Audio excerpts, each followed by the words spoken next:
Continuamos hoy, amigo oyente, nuestro viaje por el Evangelio según San Mateo. Al concluir nuestro programa anterior estábamos considerando la parábola de la higuera como señal, parábola que está narrada en los versículos 32 al 36 de este capítulo 24 del Evangelio según San Mateo. Recuerda usted que al concluir dijimos que había dos explicaciones posibles para la generación que se menciona en el versículo 34, que no pasará hasta cuando todas estas cosas acontezcan. Ahora, puede significar que la generación que viva en aquel entonces verá todos estos eventos. O bien, puede significar que la nación de Israel no pasará. Ahora, preferimos creer que el Señor se está refiriendo al hecho de que la nación de Israel no pasará hasta cuando todas estas cosas acontezcan. Y parece que la historia da testimonio de esto.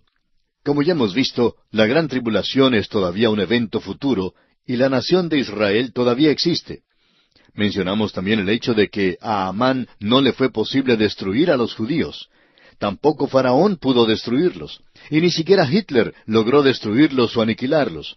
Y amigo oyente, ningún dictador podrá exterminarlos porque Dios los protege. Ahora podemos subrayar lo que dice el Señor en este pasaje, porque Él lo subraya todo al decir que el cielo y la tierra pasarán, pero la palabra de Dios nunca pasará. La palabra de Dios no cambiará, permanecerá por todos los siglos eternos, y Dios ciertamente no cambiará lo que nos ha dado. Ahora el versículo 36 de este capítulo 24 de Mateo dice, «Pero del día y la hora nadie sabe, ni aun los ángeles de los cielos, sino solo mi Padre». Amigo oyente, nadie puede apuntar con precisión el día ni la hora en que estas cosas serán cumplidas. Al acercarse el día, sin duda algunos tratarán de determinar aún la hora. Pero una cosa es segura, y es que nadie sabrá por anticipado el día ni la hora en que estas cosas han de acontecer. No hay ningún esquema de fijar fechas que pueda facultar a los hombres el determinar la hora o el día en que esto ha de suceder. Solo el Padre, como dice aquí el versículo 36, solo el Padre sabe la hora. Leamos entonces los versículos 37 al 39 de este capítulo 24 de Mateo. «Mas como en los días de Noé, así será la venida del Hijo del Hombre.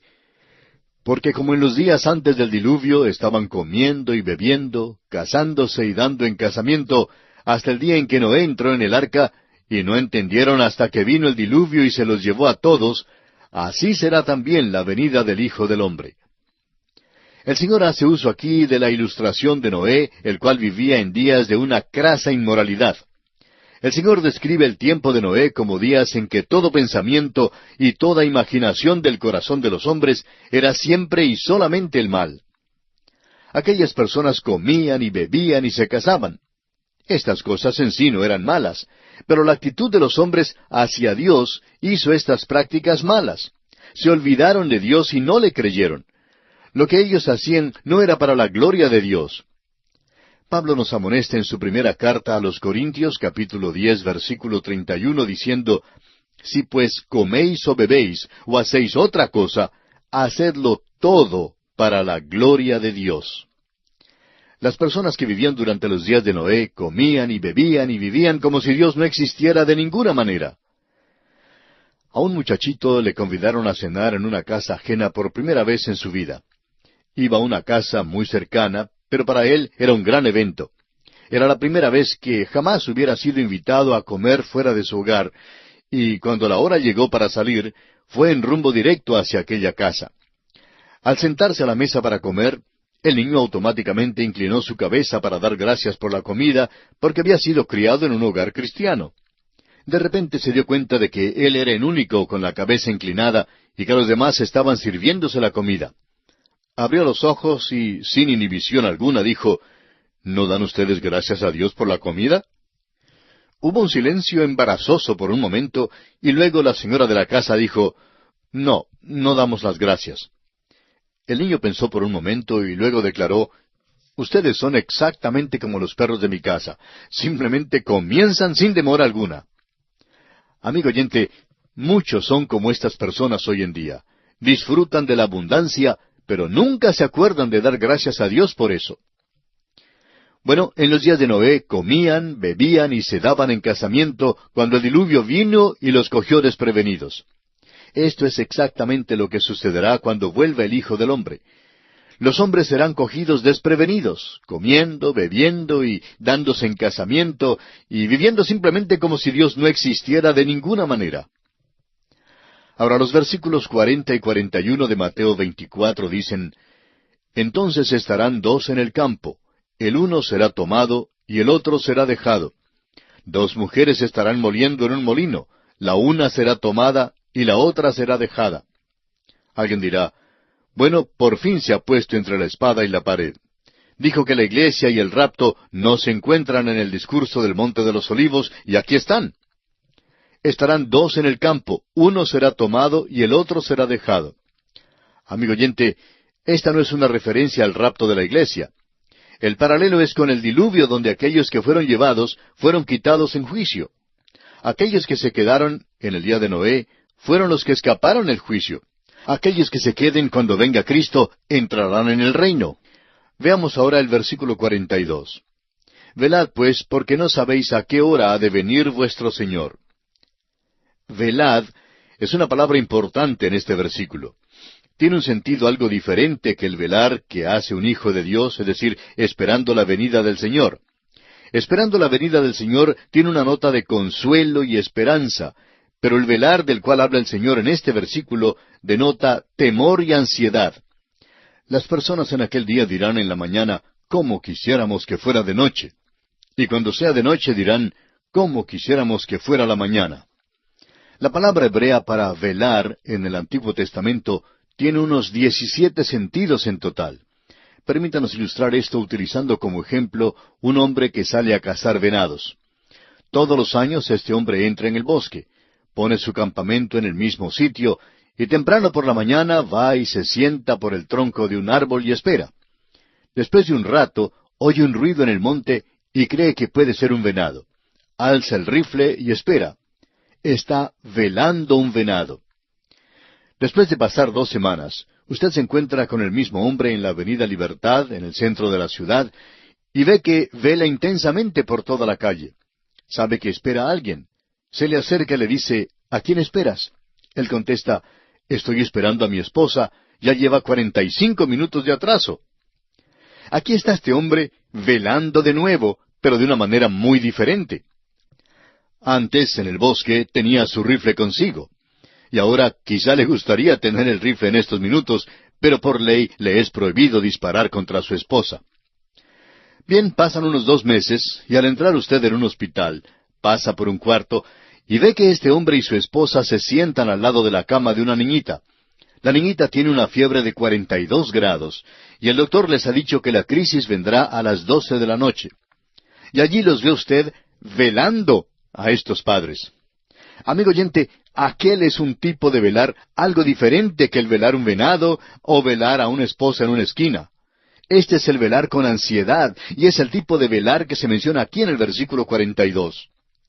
La actitud de velar aquí, en este versículo, es diferente a la actitud de la iglesia en su velar. Este velar denota ansiedad, inquietud, peligro y una huida. El velar de la iglesia denota paciencia, servicio, deseo y preparación. Una novia espera el día venidero de las bodas, y un hombre vela el día cuando le corresponda pagar su hipoteca. Ahora los versículos 43 al 45 dicen, «Pero sabed esto, que si el padre de familia supiese a qué hora el ladrón habría de venir, velaría y no dejaría minar su casa. Por tanto, también vosotros estad preparados, porque el Hijo del Hombre vendrá a la hora que no pensáis».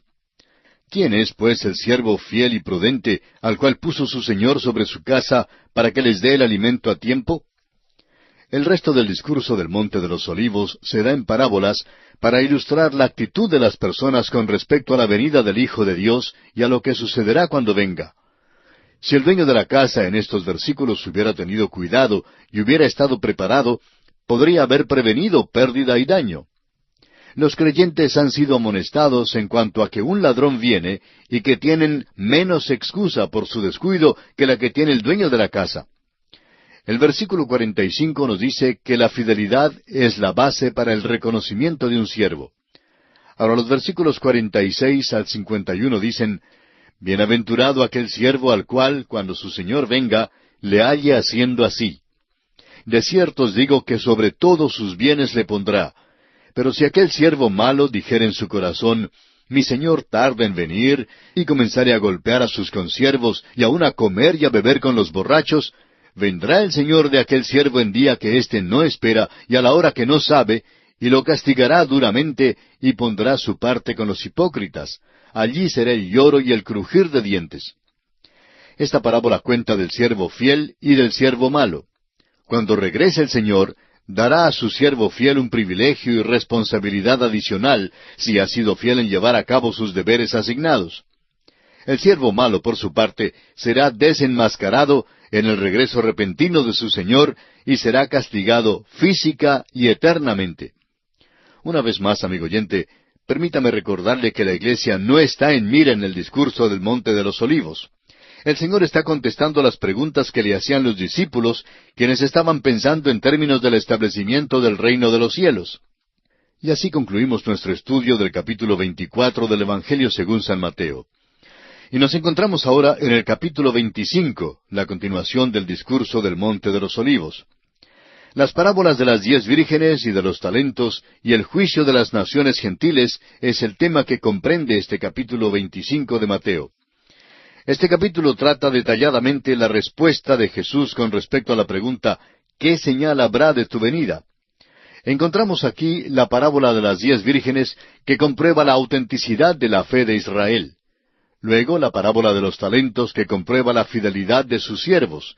Y finalmente el juicio de las naciones gentiles que pone a prueba su derecho de admisión al reino. Este capítulo muestra el significado que tendrá la venida de Cristo para estos grupos que aún estarán en el mundo en aquel entonces. Un análisis detallado de cada grupo revelará que esto se reduce a una actitud y relación personal con Jesucristo. Consideremos ahora la parábola de las 10 vírgenes. Aquellos que han promovido la teoría de un rapto parcial han usado esta parábola de las 10 vírgenes como la base para su argumento. Es obvio que esta parábola no se aplica a la iglesia. Ahora, siendo que todo el discurso del Monte de los Olivos es aplicable al tiempo que sigue al rapto de la iglesia, y siendo que la iglesia no se encuentra en el discurso de ningún modo, no es probable que el Señor Jesús involucrara a la iglesia al final del discurso. Aunque no hay ninguna referencia a la iglesia en la figura de las 10 vírgenes, se la llama la novia de Cristo en Efesios capítulo 5, versículos 25 al 33, y en Apocalipsis 21, versículos 2, 9 y 10. La parábola de las 10 vírgenes es la base para aquellos que creen en lo que es conocido como el rapto parcial, y afirman que sólo algunos creyentes serán quitados del mundo. Según esa teoría, los que serán incluidos en el grupo del rapto parcial serían sólo las personas muy buenas, pero en cuanto a esto, tememos que incluya cierto fariseísmo o esnobismo espiritual. Nunca hemos encontrado a alguien de aquel grupo que no creyera que él mismo fuera uno de los representados por las 5 vírgenes prudentes. Tampoco hemos conocido a uno que creyera que él era uno de los representados por las 5 vírgenes insensatas. Todos en aquel grupo se creen entre los prudentes. Una creencia en la teoría del rapto parcial conduce a un esnobismo o fariseísmo espiritual. Nadie podrá participar en el rapto sobre la base de su propio mérito. Amigo oyente, Dios nos salva por su gracia. Dios nos guarda por su gracia. Dios nos quitará de este mundo por su gracia. Cuando hayamos estado allá en el cielo por 10 millones de años, amigo oyente, todavía estaremos allí solo por la gracia de Dios. Las 10 vírgenes no se refieren a la iglesia, sino a la nación de Israel. Comencemos ahora nuestro estudio de este capítulo 25 de San Mateo, leyendo el versículo 1, que dice, «Entonces el reino de los cielos será semejante a 10 vírgenes que tomando sus lámparas salieron a recibir al esposo». La Peshita, que es una antigua traducción en el idioma arameo, revela una de las costumbres de aquel día. Esta traducción concluye el versículo 1 con esta información. Salieron a recibir al esposo y a la novia. El matrimonio se ha celebrado ya en el cielo, pero la cena de las bodas tendrá lugar en esta tierra. Un pasaje en el Evangelio según San Lucas comprueba esto. Lucas capítulo 12 versículos 35 y 36 dicen, «Estén ceñidos vuestros lomos y vuestras lámparas encendidas, y vosotros sed semejantes a hombres que aguardan a que su Señor regrese de las bodas, para que cuando llegue y llame, le abran enseguida. La novia es la iglesia, y el Señor Jesús regresa para la cena de las bodas. Las 10 vírgenes son Israel, y cualquier otro que profese conocer a Dios en la gran tribulación. Mientras que la gran tribulación tiene lugar en la tierra, el Señor Jesucristo está en el cielo con la iglesia. Las 10 vírgenes están esperando en la tierra el regreso del Señor Jesucristo. 5 de ellas son prudentes y 5 son insensatas. Leamos ahora los versículos 2 al 4 de este capítulo 25 de Mateo. 5 de ellas eran prudentes y 5 insensatas. Las insensatas, tomando sus lámparas, no tomaron consigo aceite, mas las prudentes tomaron aceite en sus vasijas juntamente con sus lámparas. Aceite en la Escritura es un símbolo del Espíritu Santo. 5 vírgenes tenían lámparas y vasijas para el aceite, pero sus lámparas estaban vacías. Las 5 vírgenes insensatas no tenían el Espíritu Santo, el cual había sido dado a Israel para que los israelitas estuvieran listos para la venida del Mesías. Ahora los versículos 5 al 7 dicen: Y tardándose el esposo, cabecearon todas y se durmieron. Y a la medianoche se oyó un clamor: Aquí viene el esposo, salid a recibirle. Entonces todas aquellas vírgenes se levantaron y arreglaron sus lámparas. Tanto las vírgenes prudentes como las insensatas se durmieron. Esto probablemente representa la seguridad que tenía el remanente de Israel al esperar al novio, pero para las vírgenes insensatas esta fue de veras una falsa seguridad. Ahora el versículo 13 de este capítulo 25 de Mateo dice: Velad pues, porque no sabéis el día ni la hora en que el Hijo del Hombre ha de venir.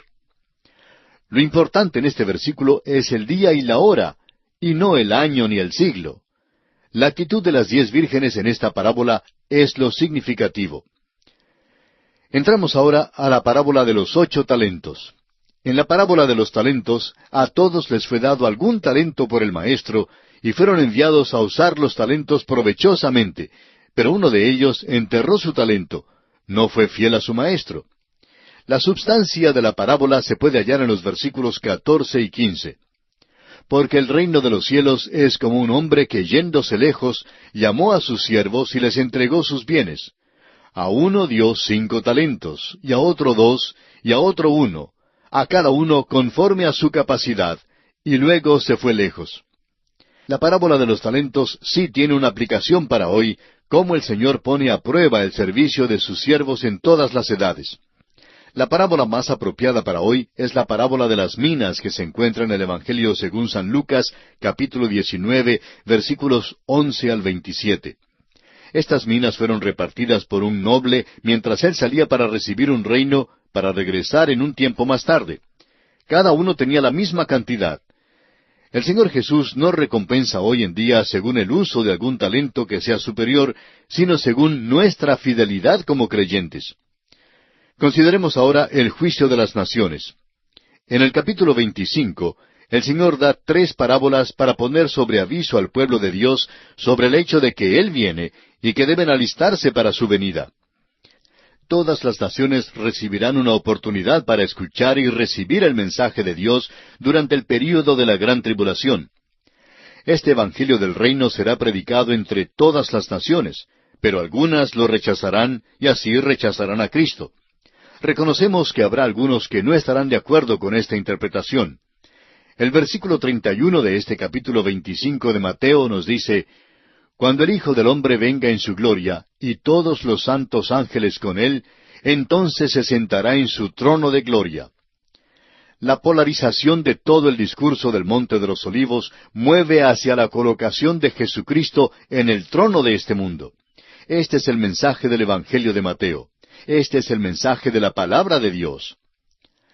Ahora los versículos 32 y 33 nos dicen: Y serán reunidas delante de él todas las naciones, y apartará los unos de los otros, como aparta el pastor las ovejas de los cabritos.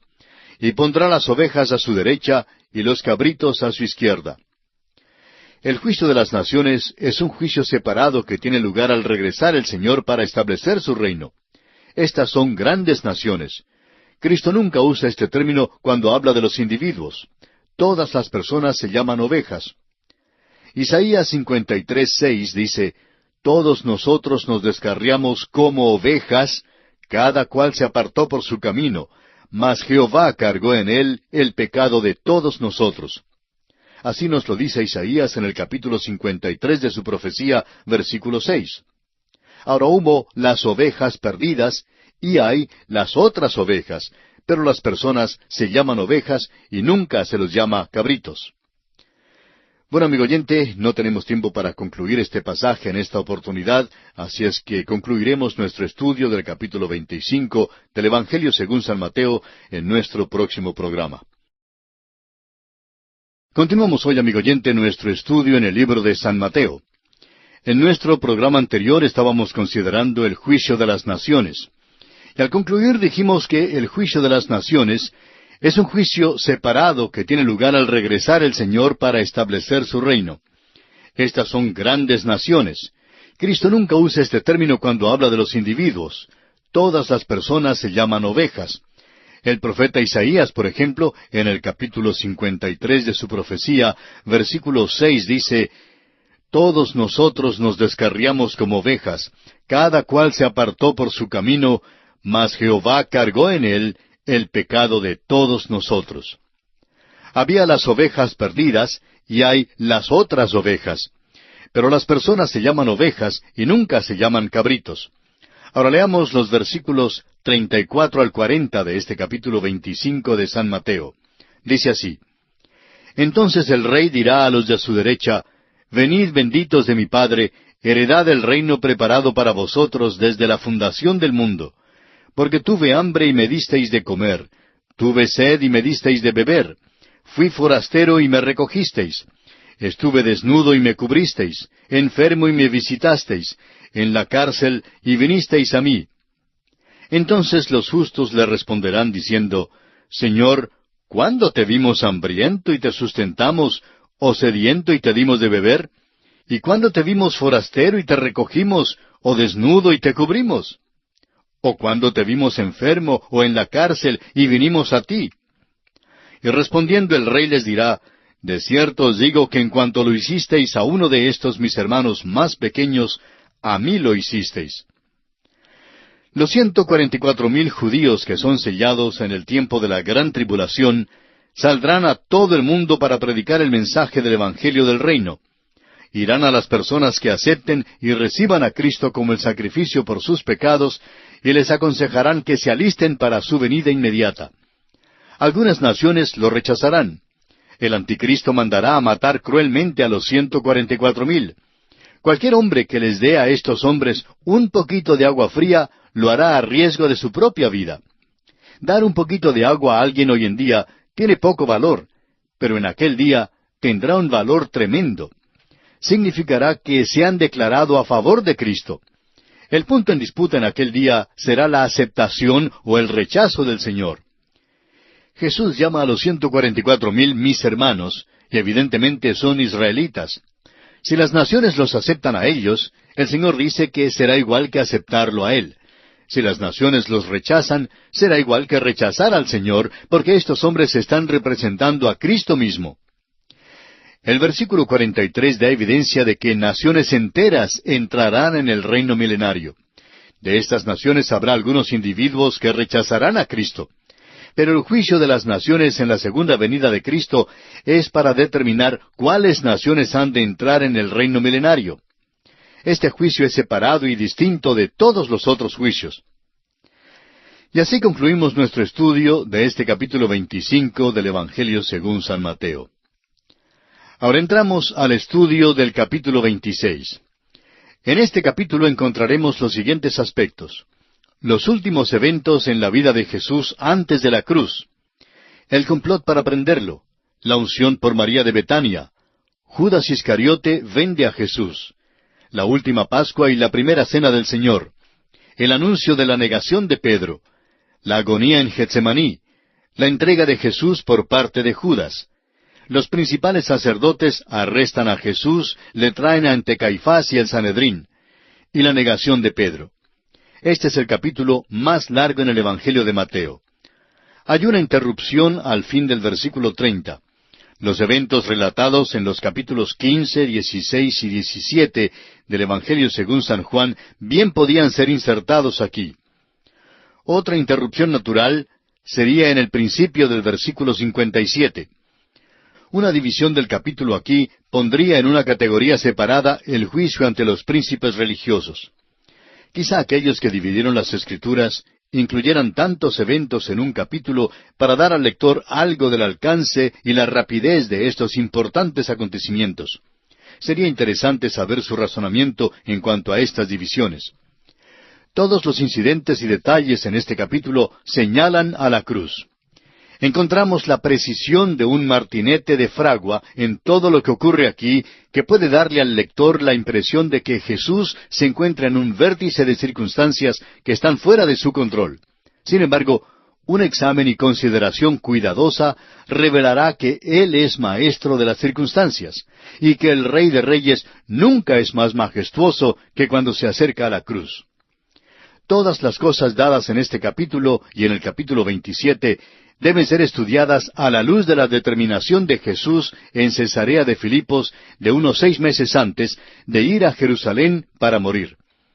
Recordemos que en el capítulo 16 de este Evangelio de Mateo, versículo 21, dice: «Desde entonces comenzó Jesús a declarar a sus discípulos que le era necesario ir a Jerusalén y padecer mucho de los ancianos, de los principales sacerdotes y de los escribas, y ser muerto y resucitar al tercer día». Él se está moviendo según el horario de Dios y hace que el asunto se decida.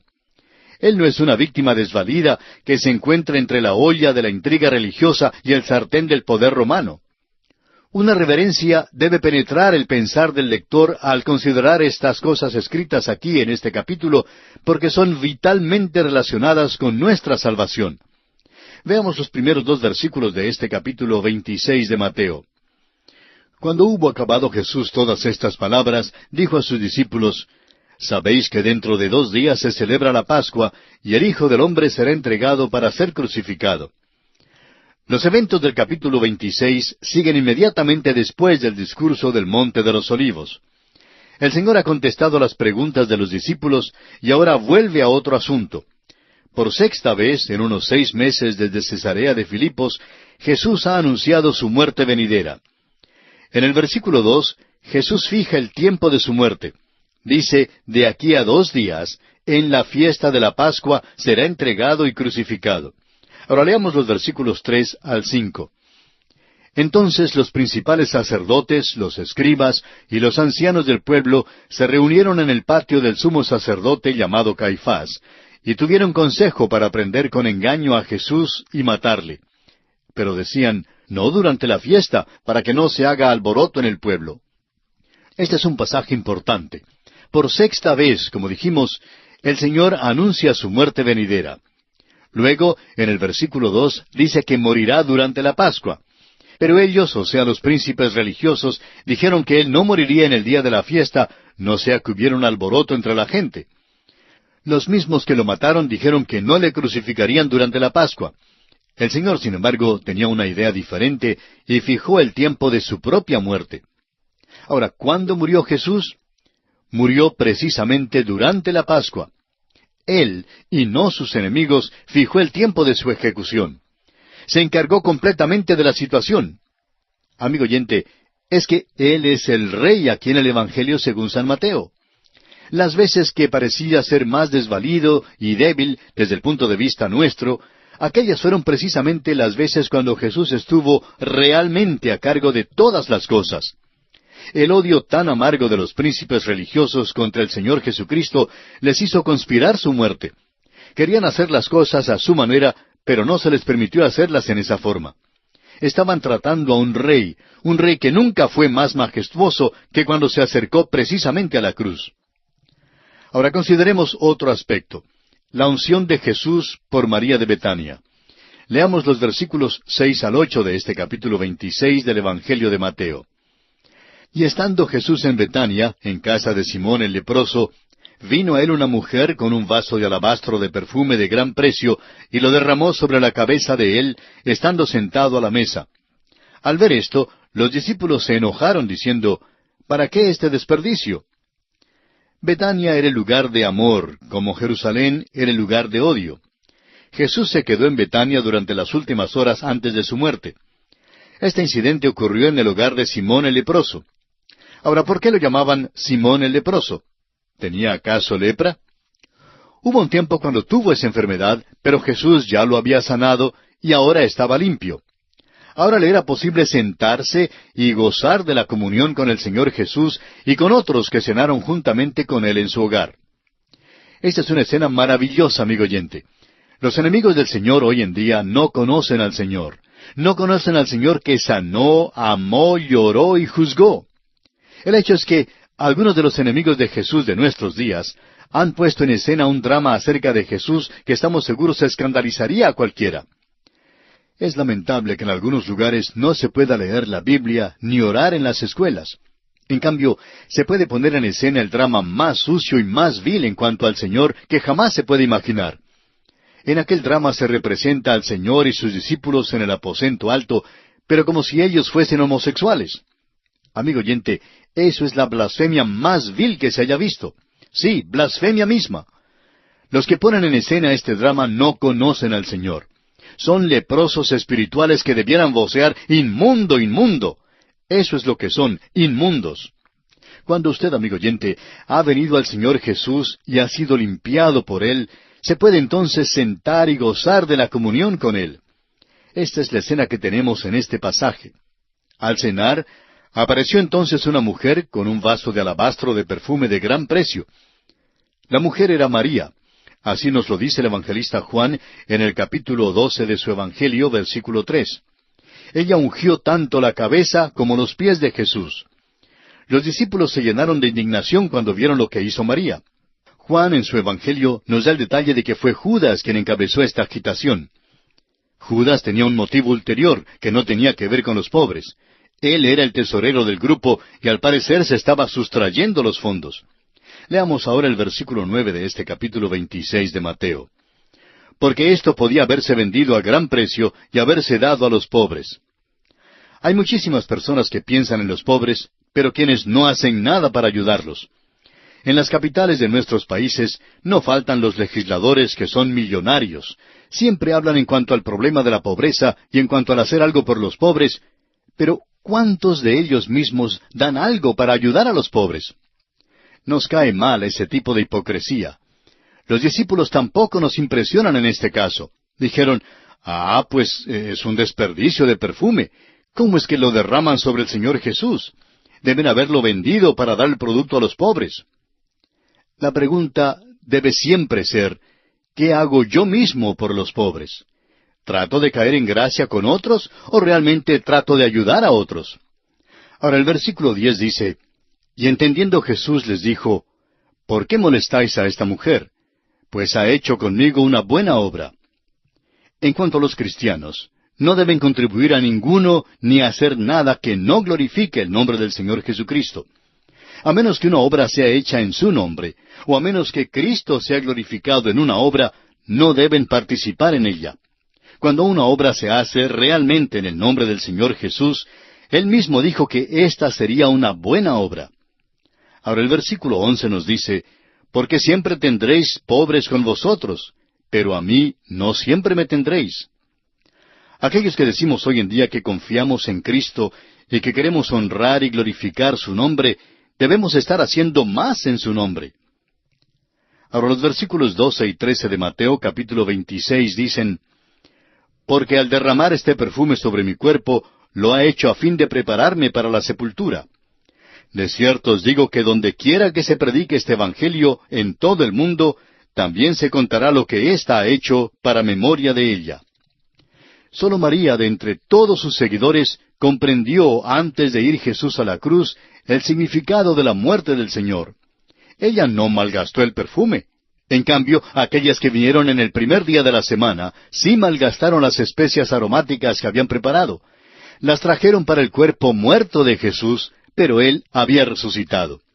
El perfume del vaso de alabastro de María ha llenado el mundo en donde quiera que haya ido el Evangelio. Ahora llegamos a otro aspecto importante. Es el plan de Judas de vender a Jesús. Leamos los versículos 14 al 16 de Mateo capítulo 26. Entonces uno de los 12, que se llamaba Judas Iscariote, fue a los principales sacerdotes y les dijo, ¿qué me queréis dar? Y yo os lo entregaré. Y ellos le asignaron 30 piezas de plata. Y desde entonces buscaba oportunidad para entregarle. Este hecho de Judas Iscariote es atroz y cobarde en contraste al hecho de percepción espiritual de María. Dante, en su Divina Comedia, cedió a Judas y a Bruto la parte más baja en el infierno. Y nadie desde aquel entonces ha dicho que Dante se haya equivocado. Estos hombres hicieron la cosa más baja y vil que puedan hacer los hombres cuando traicionaron y entregaron al hombre a quien debieron haber sido leales todo el tiempo.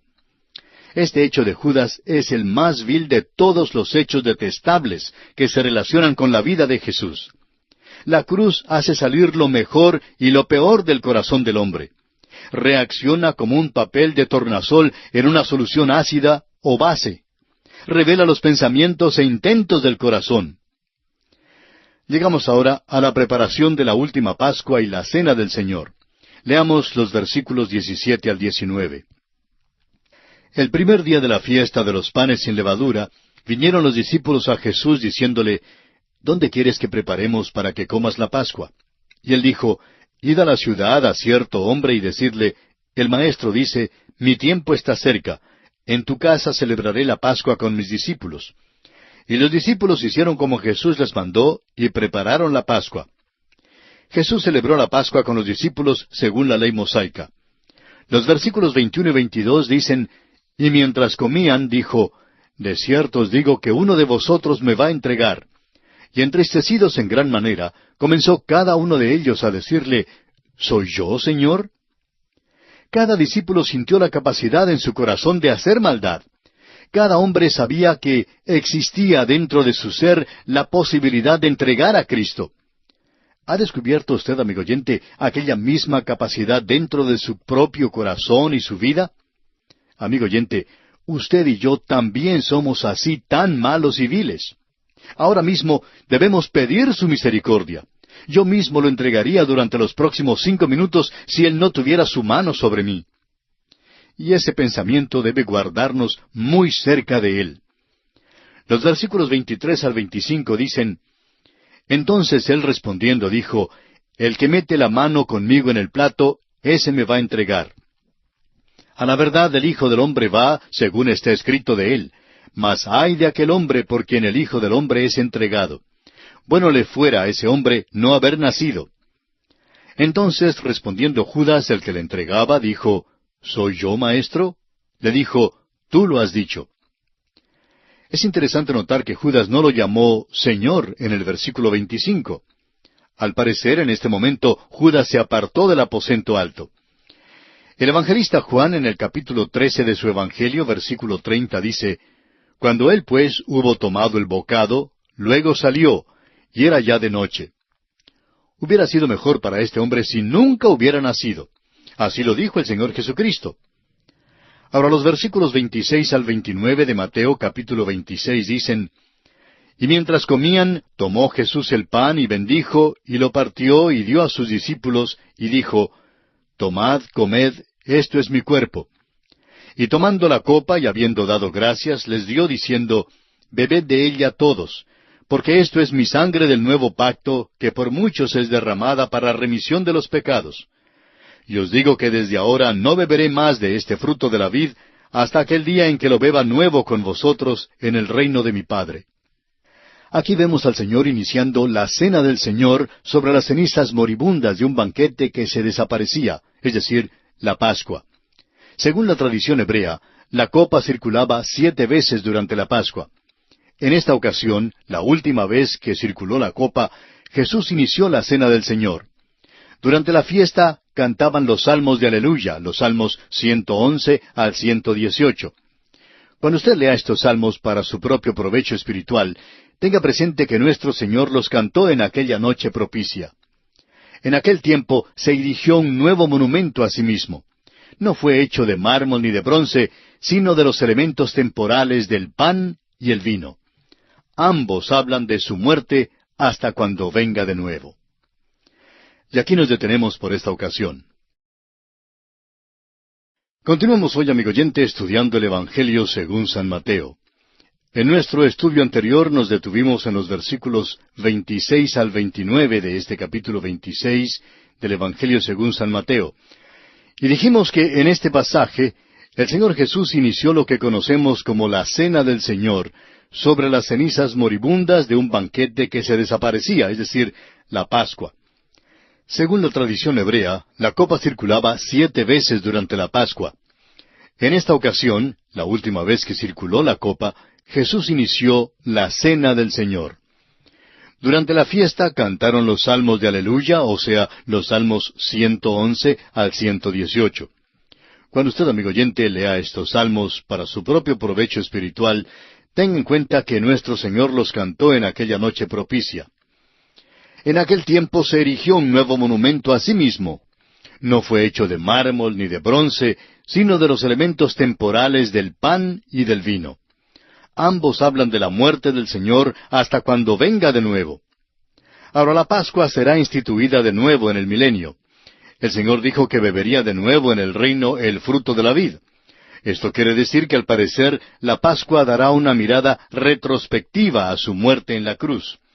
La Pascua que había previsto su venida también recordará su primera venida durante el reino. Y entramos ahora en otro aspecto importante.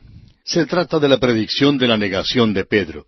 Leamos los versículos 30 al 33 de este capítulo 26 de San Mateo.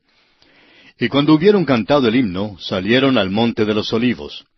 Entonces Jesús les dijo, Todos vosotros os escandalizaréis de mí esta noche, porque escrito está, heriré al pastor, y las ovejas del rebaño serán dispersadas.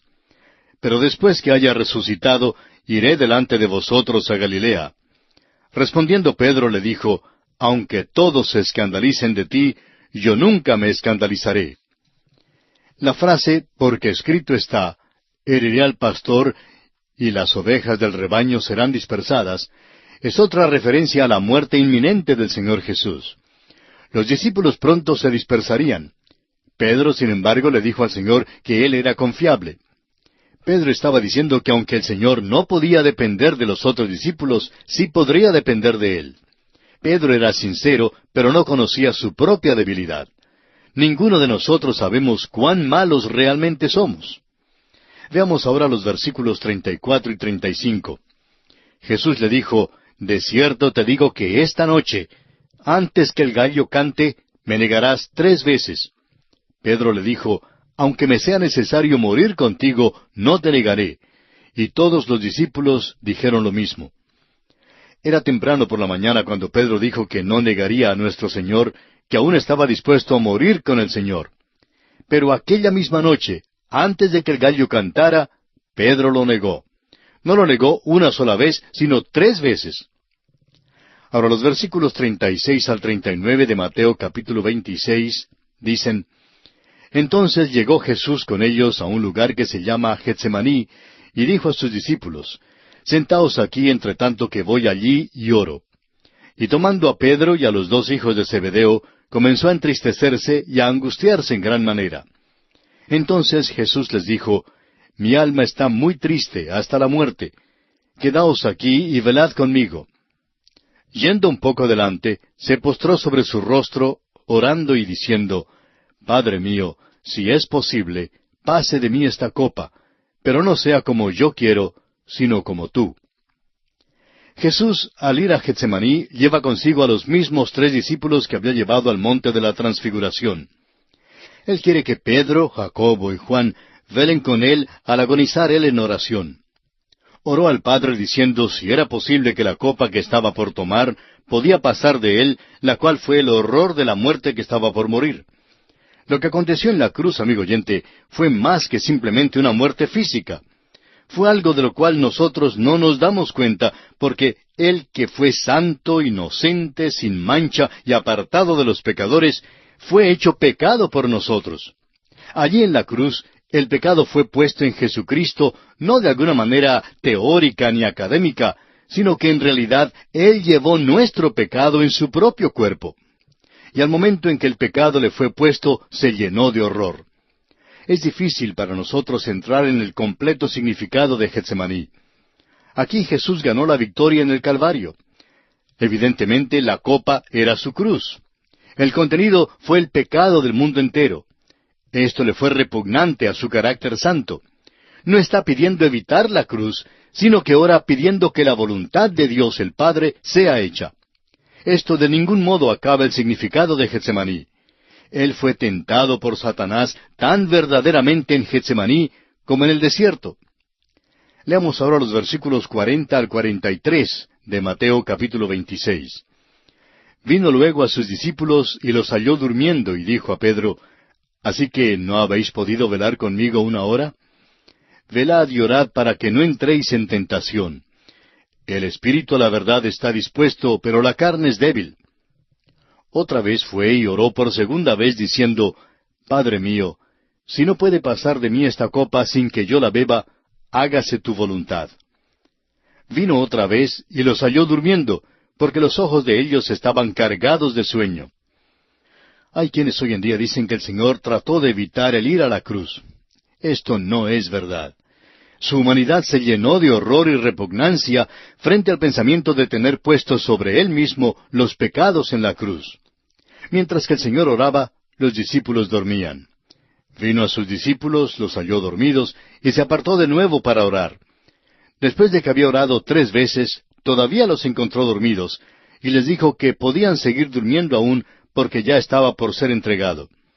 Ahora los versículos 47 y 48 dicen, Mientras todavía hablaba, vino Judas, uno de los 12, y con él mucha gente con espadas y palos de parte de los principales sacerdotes y de los ancianos del pueblo. Y el que le entregaba les había dado señal, diciendo, Al que yo besare, ese es, prendedle. Judas había presenciado muchos de los milagros del Señor. Los príncipes religiosos se daban cuenta de que Jesús tenía poder sobrenatural, y como probablemente tuvieran miedo de lo que Él pudiera hacer, trajeron con ellos una gran multitud para poder prenderlo. Aunque ellos mismos no lo sabían, los enemigos se habían obligado a actuar. Esto parece ser una acción improvisada. Leamos los versículos 49 y 50. Y enseguida se acercó a Jesús y dijo, Salve, Maestro, y le besó. Y Jesús le dijo, Amigo, ¿a qué vienes? Entonces se acercaron y echaron mano a Jesús y le prendieron. Un beso puede ser o una señal de aceptación o de rechazo. En este caso, Judas dio al Señor Jesús un beso de entrega. Este fue uno de los hechos más despreciables que puede haber cometido un hombre. Algunos teólogos disputan de que Judas fue predestinado a entregar a Jesús y que no pudo menos que hacer esto. Si esto fuese verdad, Judas no podría ser nada más que un robot. Pero creemos que Judas decidió en su propia mente entregar a nuestro Señor y que tuvo todas las oportunidades de no hacerlo. Es verdad que fue profetizado que Judas lo entregaría. Jesús mismo señaló a este hombre. Pero Judas pudo haberse arrepentido después que la profecía hubiera sido cumplida. Jesús dio a Judas una oportunidad final para arrepentirse y aceptarlo. Aún después de que dio a Jesús aquel beso tibio de entrega, Jesús lo llamó amigo.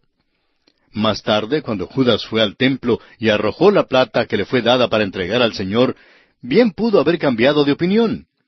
Al llevar los sacerdotes a Jesús para entregarlo a Pilato, Judas pudo haberse postrado delante de él para decir, Perdóname, Señor, no sabía lo que estaba haciendo.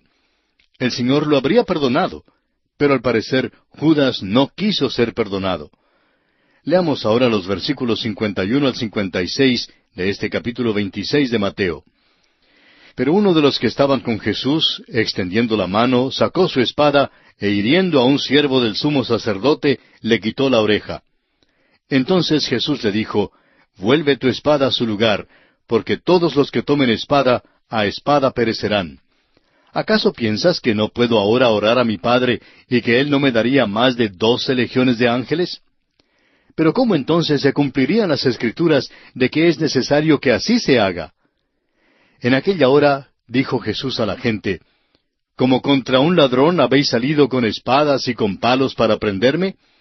Cada día me sentaba con vosotros enseñando en el templo y no me prendisteis. Mas todo esto sucede para que se cumplan las Escrituras de los profetas. Entonces todos los discípulos, dejándole, huyeron. Fue Simón Pedro el que le quitó la oreja a uno de los siervos. A este hombre Jesús le había dicho que le negaría aquella noche, y aquí trató de comprobar que protegería al Señor.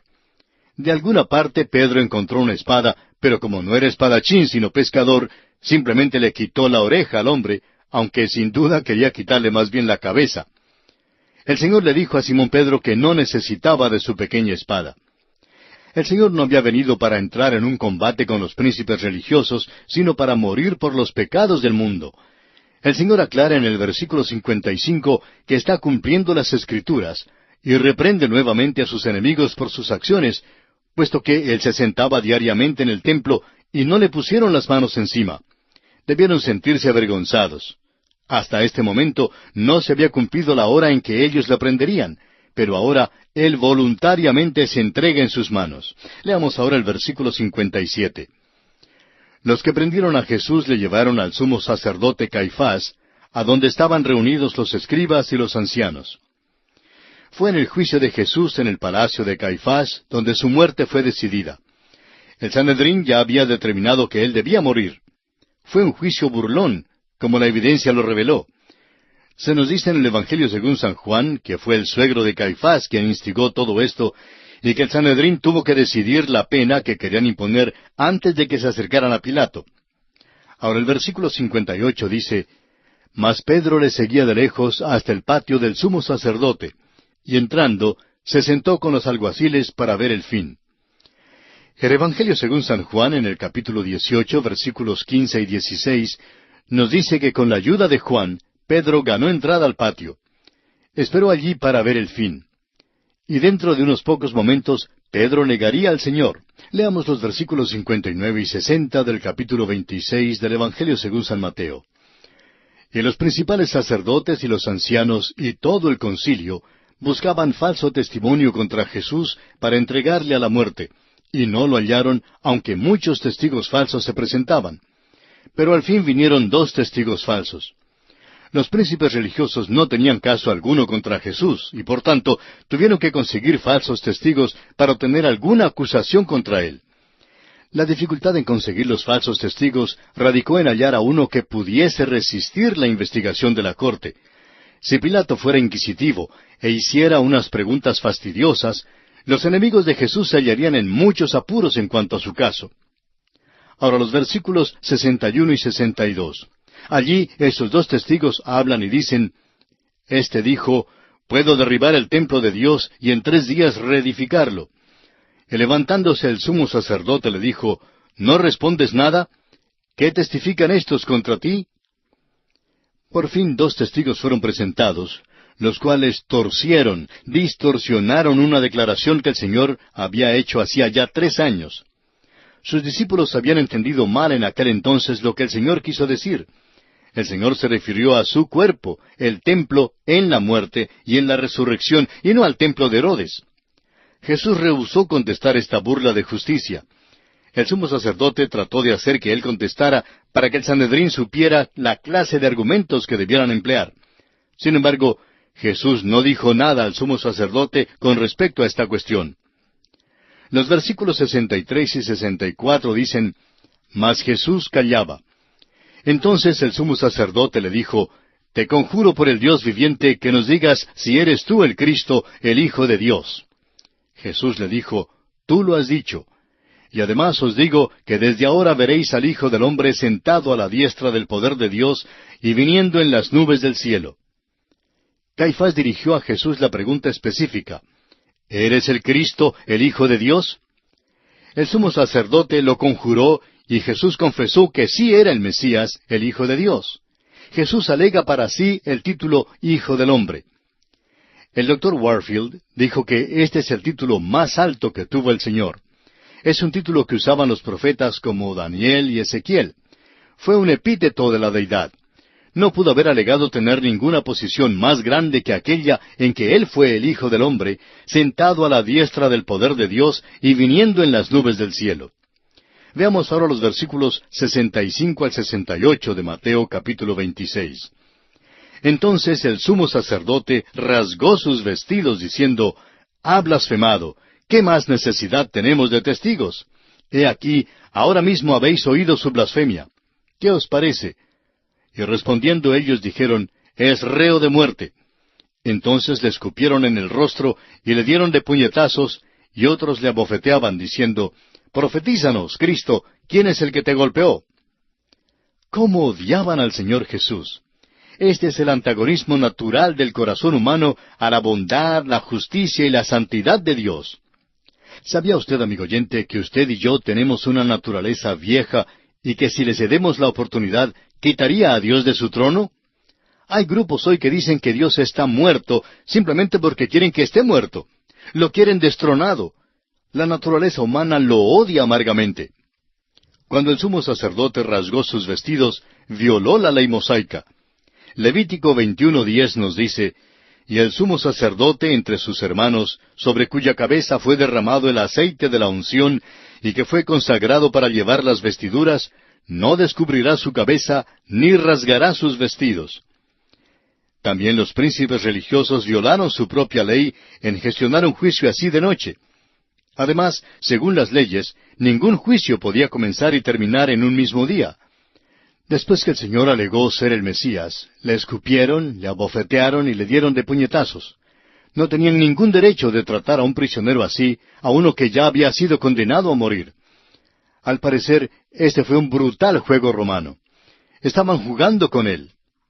Leamos ahora los versículos 69 al 75 de este capítulo 26 del Evangelio de San Mateo. Pedro estaba sentado fuera en el patio, y se le acercó una criada diciendo, «Tú también estabas con Jesús el Galileo». Mas él negó delante de todos, diciendo, «No sé lo que dices». Saliendo él a la puerta, le dio otra, y dijo a los que estaban allí, «También éste estaba con Jesús el Nazareno». Pero él negó otra vez con juramento, «No conozco al hombre». Un poco después, acercándose los que por allí estaban, dijeron a Pedro, «Verdaderamente también tú eres de ellos, porque aún tu manera de hablar te descubre». Entonces él comenzó a maldecir y a jurar, «No conozco al hombre». Y enseguida cantó el gallo. Entonces Pedro se acordó de las palabras de Jesús, que le había dicho, «Antes que cante el gallo, me negarás 3 veces». Y saliendo fuera, lloró amargamente. Simón Pedro estaba en el lugar donde no debía haber estado, como el versículo 58 nos dijo. Mas Pedro le seguía de lejos hasta el patio del sumo sacerdote, y entrando se sentó con los alguaciles para ver el fin. Se encontró en el lugar de la tentación. El pobre no se daba cuenta de lo débil que era realmente. No se puede ofrecer ninguna disculpa por su conducta vil. Es culpable de un hecho atroz. Nuestro Señor, sin embargo, oró para que su fe no fallara, y no falló. Regresó al Señor en confesión. Pedro pudo arrepentirse y aprovechó la oportunidad y se arrepintió. La misma cosa pudo haber hecho Judas. Sin embargo, desperdició la oportunidad. Y así, amigo oyente, concluye nuestro estudio del capítulo 26 del Evangelio según San Mateo. En nuestro próximo programa comenzaremos nuestro estudio del capítulo 27.